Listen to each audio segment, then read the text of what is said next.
చూస్తా ఊరుకునేది కరెక్ట్ కాదు. తప్పనిసరిగా దాని మీద వెంటనే స్పందించండి.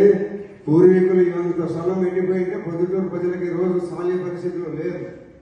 మనం ఏం చేస్తాము, రాబోయే తరాల వాళ్ళకు ఉన్న విశాలమైన రోడ్లు కాలువలు ఇచ్చిపోవాల్సిన బాధ్యత మన మీద ఉంది కదా. మరి ఆక్రమిస్తా చూస్తూ ఉంటే రాబోయే తరాల పరిస్థితి ఏంటి? అదే మున్సిపాలిటీ ఉద్యోగి ఆక్రమణ ఎవరు చేసినా కూడా డోంట్ కేర్, పిక్ పారేయండి, ఎవడన కానీ ఎంత రోడ్డున కానీ. ప్రభు స్థలాలు ఆక్రమించుకున్నాడు, ఎందుకు చూస్తా ఊరుకుంటారా మీరు? దీనికి ఒక కమిటీ పెట్టండి. ఎవరైనా ఏ వార్డుకు సంబంధించిన వార్డు, మన మున్సిపల్ శానిటరీ వాళ్ళు కానీ, రెవెన్యూ ఇన్స్పెక్టర్లు కానీ, బిల్ కలెక్టర్లు కానీ, ఏ ఏరియాలో ఎక్కడ స్థలం మార్క్స్ పెట్టామని ఇమీడియట్ గా మీ దృష్టికి తెమ్మనండి.